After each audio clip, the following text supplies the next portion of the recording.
તમારા વિસ્તારના તાજા અને સચોટ સમાચાર માટે જોડાયેલા રહો ગુજરાત તુફાન ન્યૂઝ સાથે. વિડીયોને લાઇક કરી શેર કરો અને જીટી ન્યૂઝને સબસ્ક્રાઇબ કરો. ગુજરાત તોફાન ન્યૂઝ, તમારા નિર્ણયનો અવાજ. વલસાડના હનુમાન ભાગડા વિસ્તારના રહીશો આક્રમક મૂડમાં.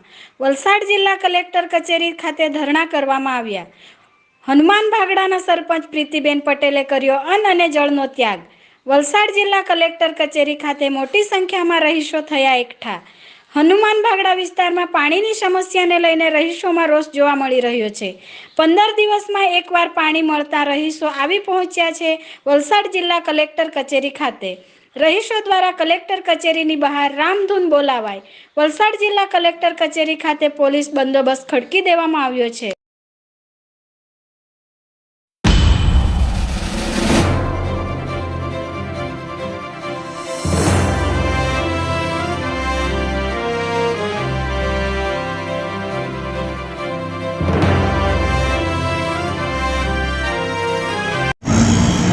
શું નામ છે બેન તમારું? મારું નામ પ્રીતિ પટેલ, બગડા ખુદ સરપંચ, જે વલસાડ જિલ્લામાં ખારપાટ એરિયા નોન સોસ એરિયા સરકારે જે જાહેર કરેલો છે ટાપુ વિસ્તાર છે મારું ગામનું નામ.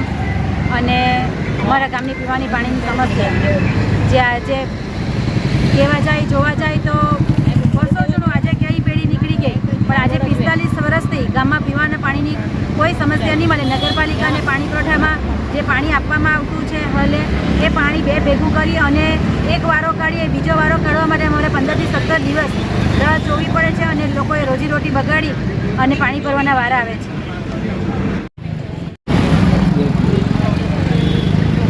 મારું નામ ગાયત્રીબેન જયેશભાઈ તંડેલ, હનુમાન ભાગડા ગામમાં રહું છું.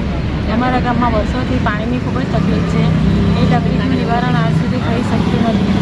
ઘણી જગ્યાએ અમે રજૂઆત કરી છે પણ આજ સુધીનો કંઈ ઉકેલ આવ્યો નથી. તો આજે અમારા સરપંચ બેન બધી જગ્યાએ રખડી ચૂક્યા, બધું પ્રોસેસ કરી ચૂક્યા પાણી લાવવા માટે, પણ હજી કંઈ નિરાકરણ નથી આવ્યું છે. આજે આ કલેક્ટર ઓફિસની સામે એવો અન્ન જળ ત્યાગ કરીને બેઠા છે. જ્યાં સુધી પાણીના પ્રશ્નનું નિરાકરણ નહીં આવે ત્યાં સુધી એ બેન અન્ન જળનો ત્યાગ કરશે. ત્યાં સુધી આ પ્રશ્નનો નિકાલ નહીં આવે ત્યાં સુધી અમારા ગામમાં પાણી એટલી તકલીફ છે. 15 દિવસે 1 કલાક પાણી આવે છે. 1 કલાકમાં અમે આ પાણી 15 દિવસ ચલાવવું એટલે વિચારવા જેવી વાત છે.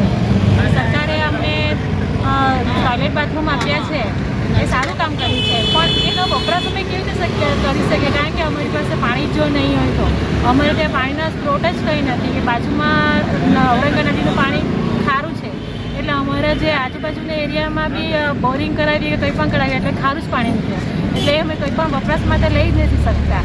એના અમારે પાણી માટે નગરપાલિકા પર જ અમારે આધાર રાખવો પડે છે અને એમના તરફથી અમને 15 દિવસમાં 1 કલાક પાણી મળે છે તો અમે કેવી રીતે ચલાવી શકીએ?